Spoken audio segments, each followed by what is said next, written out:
일부 예배 때는 이렇게 인사하러 하기 때는 정말 다 일어나서 돌아다니면서 인사를 했어요. 근데 2부 때는 이게 쉽지 않은 것 같아요. 다음에는 다 같이 일어나서 인사를 했으면 좋겠습니다. 자, 그렇게 했으면 좋겠습니다. 주의 이름을 선포하는 것, 주님의 마음을 선포하는 것 굉장히 중요합니다. 갈라디아 교회의 가장 큰 화두는 누가 참 그리스도인인가 였습니다. 다시 말하면 진짜 그리스도인은 누구인가, 어떤 사람인가 하는 거였습니다. 그래서 들고 나온 것이 할례라는 겁니다. 할례를 받으면 구원받은 사람, 할례를 받지 않으면 구원받지 못한 사람, 이렇게 했습니다. 만약에 그게 정말 중요한 기준이라면 오늘날까지 그대로 적용이 돼야 되는데, 지금 현대 교회 가운데, 목회자들 가운데 할례를 받으면 구원받은 거고요, 할례를 받지 않으면 구원받지 못한 겁니다 라고 말하는 목회자를 찾는 건 거의 불가능할 겁니다. 그것은 기준이 되지 않기 때문이겠죠. 이와 비슷한 것을 그나마 끄집어내라고 하면 아마도 담배나 술, 마약, 도박 이런 것을 말할 수 있을 것 같습니다. 한때 한국 교회는 술, 담배 문제가 아주 심각한 시절이 있었습니다. 술을 마시고 담배를 피우는 것이 죄를 짓는 것을 넘어서서 구원받았느냐 받지 못했느냐를 선을 긋는 기준으로 만들었던 시절이 있습니다. 정말 죄인가? 라고 하는 질문에도 갑론을박을 하게 됩니다. 그런데 하물며 더 넘어가서 술을 마시면, 담배를 피면 이 사람은 아직 구원받은 사람이 아닙니다 라고 하는 기준이 있었던 거지요.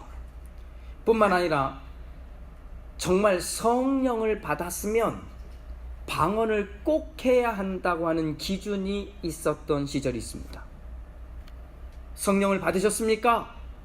그러면 방언하시겠네요 라고 하는 말이 마치 도식처럼 연결되는 겁니다.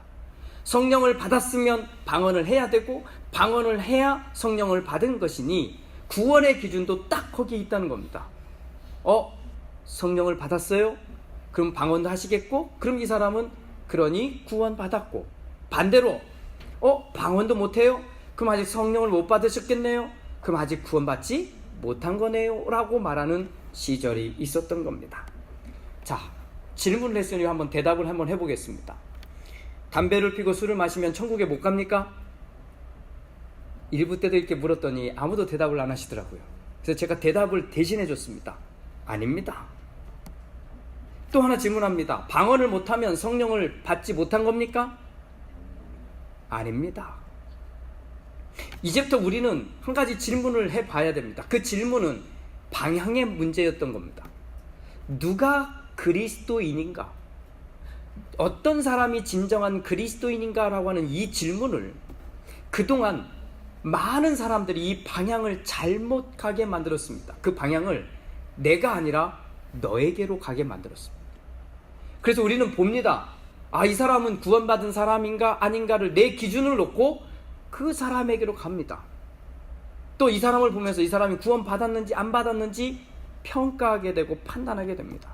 그런데 사실 이 말은 정말 조심해야 되는, 이 말은 방향이 너에게로 가는 게 아니라 나에게로 간다는 겁니다. 나에게. 내가 보니 나는 그러면 이 기준에 맞춰서 나는 구원받은 사람이 맞는가? 아니면 이 기준에 맞춰서 보니 나는 구원받은 사람이 아닌가 하는 바로 이 부분인 겁니다. 방향의 문제였던 겁니다. 한번 생각해 봅시다. 내가 구원받았을까요? 우리 각자 물어보는 겁니다. 나는 구원받았을까요? 그러면 내가 구원받았다면 무슨 기준으로 구원받았다고 말할 수 있을까요?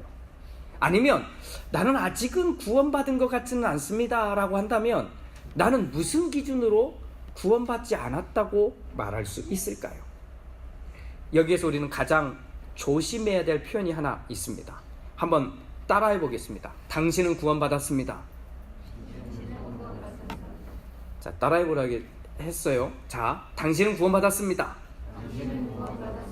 당신은 아직 구원을 받지 못했습니다. 이 말은 우리의 입에서 버려야 됩니다. 이걸 결정론적인 언어라고 말하는데 이건 우리 그리스도인들이 절대 사용해서는 안 되는 겁니다. 정말 피할 수 있는 한 피해야 됩니다. 구원의 문제를 다루는데 내가 하나님이 된 것인 양 말하는 겁니다. 이런 모습을 보니 당신은 구원받았습니다. 이렇게 되니 구원받지 못했습니다. 하는 말을 너무나 쉽게 하고 있다는 겁니다. 아니요. 이 말은 거꾸로 방향을 돌려서 나에게로 물어야 됩니다.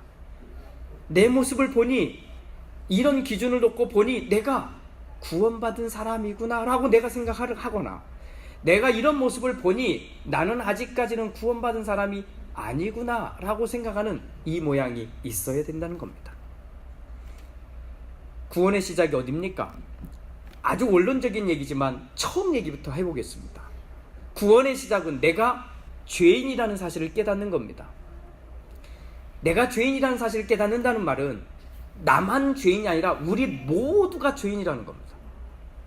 그런데 우리 모두가 죄인인 그 죄가 어느 정도냐면 죽어야만 하는 죄라는 겁니다. 세상 말로 바꾸면 사형 집행이 가능한 존재라는 겁니다. 당신은 사형입니다 라고 말하는 그 죄에 우리 모두가 한 사람도 예외가 아니라는 겁니다. 그런데 여러분 인정하십니까? 쉽지 않을 겁니다. 그래서 순서를 좀 바꾸더라도 우리는 이렇게 또 말해볼 수 있습니다. 하나님을 알아가야 됩니다. 하나님을 알아가다 보면 어떤 일을 보게 되냐면 하나님 앞에 있는 나를 보게 됩니다. 사람들 앞에 있는 내가 아니라 하나님 앞에 있는 나를 봅니다. 그랬더니 나를 보니까 나는 내 딴에는, 내 생각에는, 내 마음에는, 내가 갖고 있는 어떤 행동에는 그렇게 큰 문제가 없는 것 같은데 하나님께 가까이 가다 보니 내가 얼만큼 문제가 많은지, 이 마음속에 얼마만큼 욕심이 있고 좀 추하고 더러운 게 있는지를 보게 된다는 겁니다. 바로 이것을 보게 되면 나는 내가 좀 괜찮은 사람인 줄 알았더니 죄인이구나를 알게 되는 거죠. 자, 이렇게 죄인이라고 하는 사실을 알게 되면 그때 하나님이 그런 마음을 통해서 이 죄를 해결하는 방법을 가르쳐 주십니다. 그것이 바로 아들 예수를 보내셔서 이 땅에 보내신 그 이유였습니다. 그분을 믿었더니 내가 죄의 문제에서 떠나게 됩니다. 죄의 문제에서 더 이상 묶여있지 않게 됩니다. 그것을 우리는 은혜라고 말하고 감동이라고 말하는 겁니다. 자, 여기까지 가면 자연스럽게 우리가 하는 반응이 하나 생깁니다. 내가 너무 좋으니까 반응을 하게 됩니다. 그 반응이 다른 게 아니라 그러면 나는 무엇을 할 수 있을까입니다. 하나님은 나에게 이렇게 놀라운 걸 주셨는데 나는 무엇을 할 수 있을까? 이런 질문을 하게 됩니다. 대구에서 목회하시는 김서택 목사님이 설교에서 이런 예화를 전했습니다. 얼마 전 한 교인, 여자 교인이 병원에서 자궁암이 걸린 것 같다는 진단을 받게 되었습니다. 심각해진 겁니다. 고민에 빠진 겁니다. 아니, 고민이 아니라 괴로워진 겁니다. 그러니까 현실을 받아들였습니다. 그리고는 어차피 수술을 해야 되니까 큰 병원 가서 다시 한번 전체 검사를 하고 수술을 준비하기 위해서 간 겁니다. 검사를 다 끝내고 나서 의사가 불렀습니다. 그런데 하는 말이 암이 아닙니다. 건강합니다. 집에 가십시오. 이렇게 말하는 겁니다. 너무나 기뻤겠지요. 너무나 좋았겠지요. 그래서 그동안 이 수술을 준비하기 위해서 모아놓았던 만불을 그 병원에 기탁하고 옵니다. 의대생들 공부하는데 어떻게든 도움을 줄 수 있는 방법이 있으면 좀 해달라고 하는 말 한마디를 남기고 그걸 기탁하고 기부하고 돌아옵니다. 왜 그랬을까요? 왜 만불을 놓고 왔을까요? 어렵지 않잖아요. 너무 좋으니까. 너무 좋아. 이 여인에게는 더 쉬운 선택이 있었습니다. 그게 앞에 놓여 있었습니다. 그것은 와우, 암이 아니네. 이야, 내가 지금 몇 날 며칠을 괴로워서 잠도 못 자고 힘들었는데 집에 가서 일단 잠부터 편하게 한번 자자. 다 자고 난 뒤에 지금 내 손에 들려있는 이 만불 누구를 위해서? 나를 위해서. 어차피 이거 없는 돈이니까 나를 위해서 마음껏 써야지 라고 생각하고 했다고 해도 우리는 문제 삼을 일이 아닙니다. 그럼 당연한 거잖아요. 얼마든지 그렇게 할 수 있습니다. 그런데 왜 그 돈을 놓고 왔을까? 아무리 생각을 해도 이유는 단 하나입니다. 내가 다시 생명을 얻은 것 같은 기쁨이 훨씬 큰 겁니다. 이 돈보다 훨씬 큰 것이 내가 다시 산 것 같은 거죠. 원래 의사가 잘못 진단을 내렸기 때문에 생긴 일이지만 나는 이미 죽었다가 산 것처럼 내가 산 게 너무나 좋으니까 이 만불이 큰 돈이 아니었던 거잖아요. 구원받은 사람, 아니 앞서 얘기했듯이 구원의 경험이 있는 사람들의 첫 번째 진짜 모습은 감사와 기쁨입니다. 그리고 그게 드러나는 현상도 감사와 기쁨입니다. 다른 건 아닙니다. 우리 가운데는 분명히 이 감사와 기쁨, 구원의 기쁨을 경험한 사람들이 분명히 있으실 겁니다. 그런데 어떤가요? 우리는 그 기쁨과 감사가 있어서 예배드리는 분들이 분명히 여기 있는데 어떠십니까? 예배를 드리면서 우리가 어떻게 변하고 있는지 남이 아니라 자기를 한번 보자는 겁니다. 다른 사람이 아니라 나의 나. 내가 정말 좋은가요? 내가 너무 기쁜가요? 예배를 드렸더니 너무 감사한가요? 한번 우리 나를 보자고요. 그래서 나에게 묻는 거예요. 내 이 모습을 보니, 이렇게 예배하고 있는 나를 보니, 내가 이렇게 찬양하고 있는 것 나를 보니 내가 예수 믿는 게 맞을까? 내가 구원받은 게 맞을까? 이걸 물어보자는 겁니다. 거기에 대해서 바울 선생님이 오늘 갈라디아서 5장 6절에 이렇게 말하는 겁니다. 자기 자신을 포함해서 말하는 겁니다. 자기 자신을 포함해서 이렇게 말합니다. 그리스도 예수 안에서는 할례를 받거나 안 받는 것이 문제가 되는 것이 아닙니다. 가장 중요한 것은 믿음이 사랑을 통하여 일하는 것입니다. 믿음이 사랑을 통하여 일하는 것입니다. 오늘은 이 말씀을 나누고 싶은 겁니다. 믿음이 사랑을 통하여 일하는 것입니다. 이것을 원래 있었던 개역 개정판 성경은 이렇게 번역합니다. 사랑으로 역사하는 믿음, 이렇게 표현합니다. 사랑으로 역사하는 믿음. 그랬더니 이게 뭔가 대단한 파워풀한 이야기처럼 번역했는데 우리가 가지고 있는 새 번역이 이해를 훨씬 쉽게 합니다. 믿음이 사랑을 통하여 일합니다 라는 거예요. 역사한다고 하니까 엄청난 의미처럼 보이지만 아니요, 믿음이 사랑을 통하여 일한다는 겁니다. 믿음, 그걸 강력하게 말하는 분들이 우리 주변에 꽤 많습니다.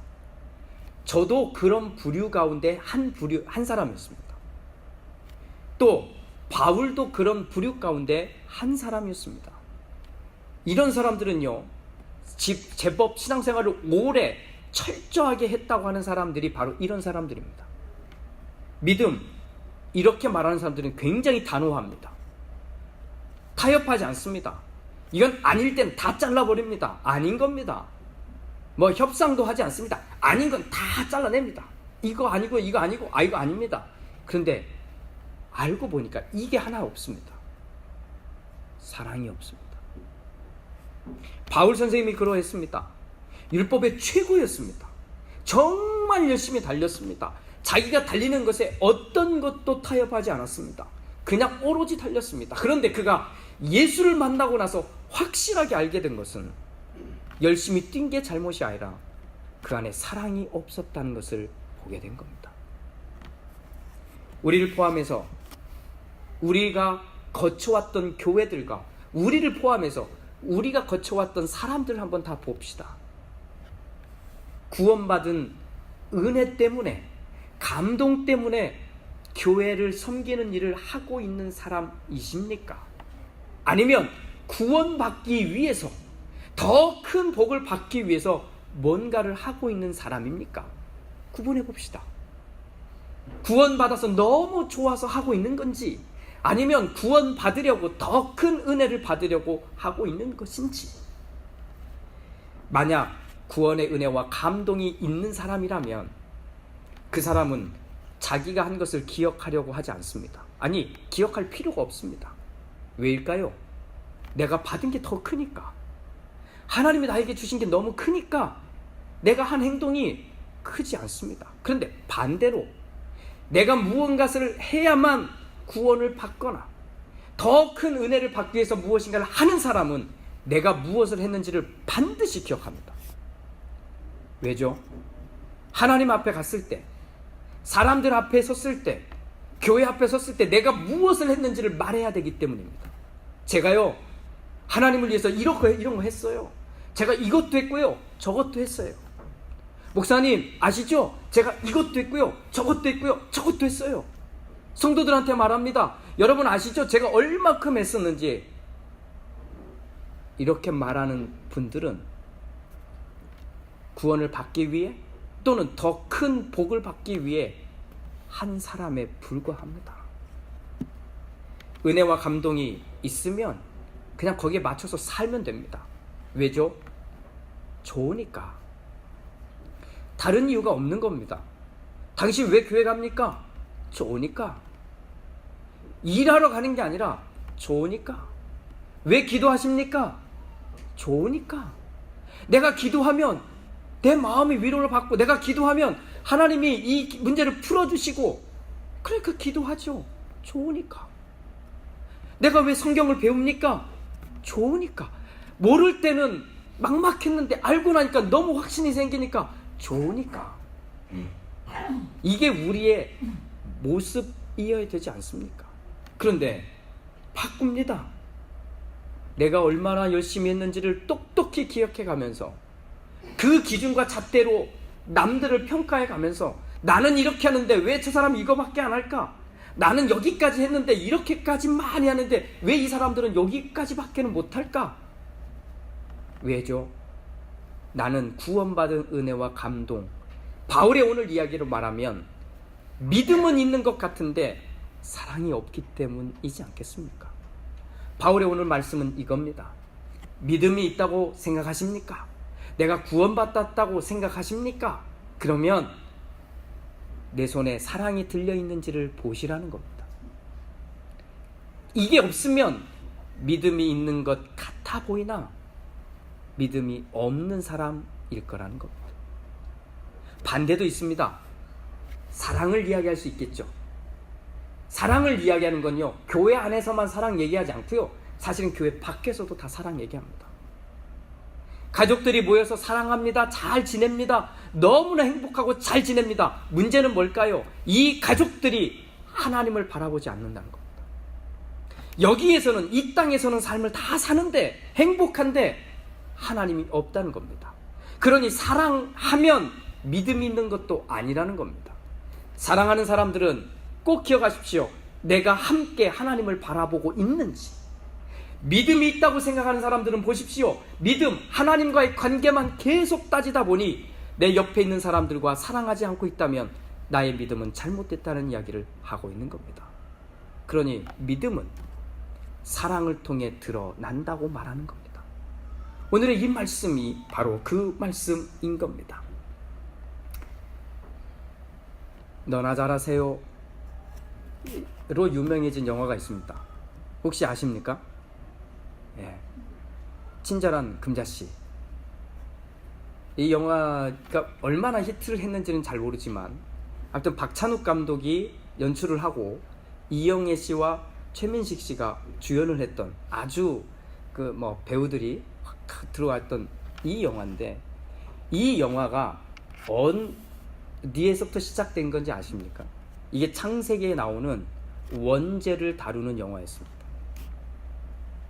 여기서부터 시작하는 겁니다. 그래서 그 영화의 한 대목이, 가사가 있던 대화가 이겁니다. 사실 교도소야말로 기도를 배우기 가장 이상적인 장소입니다. 왜냐하면 여기에서는 우리 모두가 죄인임을 알기 때문입니다. 저는 사실 오늘 이 설교를 이렇게 하지 않고 영화 얘기만 다 하고 끝낼까도 생각을 했었습니다. 근데 제가 고민해봤어요. 본 사람이 3분의 2 이상 되면 내가 할까 생각했는데 아닌 사람이 더 많아서 제가 이 얘기를 짧게 줄였습니다. 이 영화는 온통 흑과 백이 존재합니다. 모든 장면에 흑과 백이 나오고요. 그 말은 선과 악이 나오는 겁니다. 전체 처음부터 끝까지 모두 이 문제를 다룹니다. 이 말은 우리 사람 안에, 내 자신 안에 있는 이중성을 다루고 있는 겁니다. 어떤 때는 선하게 등장하고 어떤 때는 악하게 등장합니다. 누군가에게는 선한데 누군가에게는 악한 모습이 우리 가운데 있다는 겁니다. 이게 원죄고 그 죄의 영향력인데, 이 영화 중간 다색자하고 마지막 부분에 이런 장면이 나옵니다. 금자씨가 처절한 복수를 끝내고 난 뒤에 자기 딸과 함께 골목에서 만나는 장면이 나옵니다. 이 장면에 두부 모양을 한 케이크를 엄마 보고 먹으라고 내밉니다. 금자씨가 처음에는 먹지 않습니다. 그러고는 갑자기 장면이 쑥 바뀌는 것처럼 이 두부 모양의 케이크에다가 얼굴을 쳐박고는 먹는 장면이 나옵니다. 이거에 대해서 해설을 하신 분들이 이렇게 정리를 해줍니다. 자기는 복수를 하면 자기의 죄의 문제, 이 억울한 문제가 다 깨끗해질 거라고 생각했다는 겁니다. 그런데 복수를 끝내고 났는데 내 마음이 더 괴롭고 힘들고 아프다는 거예요.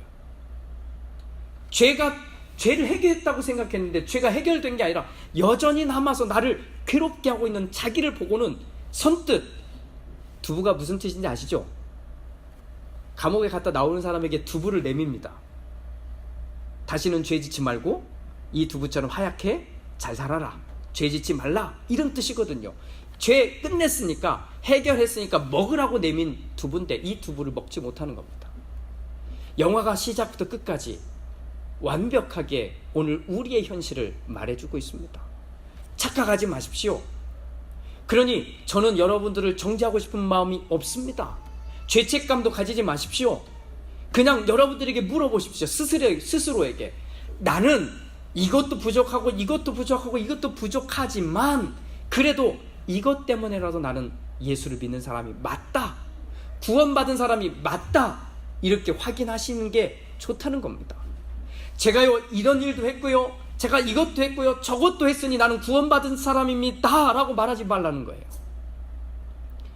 그것은 잘못됐음을 이야기해 줍니다. 사랑하는 교회 여러분, 우리 안에 믿음이 있다고 생각하십니까? 그러면 반드시 이 손 안에 사랑이 있어야 합니다. 또 사랑 때문에 열심히 삽니까?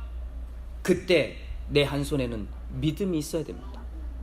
믿음은 하나님을 향해 있는 나의 눈입니다. 이 두 가지가 같이 있을 때 내가 제대로 신앙생활을 하고 있구나 라고 보시는 것이 맞다고 생각됩니다. 사랑하는 성도 여러분, 믿음이 사랑을 통하여 일합니다. 할렐루야. 기도합니다.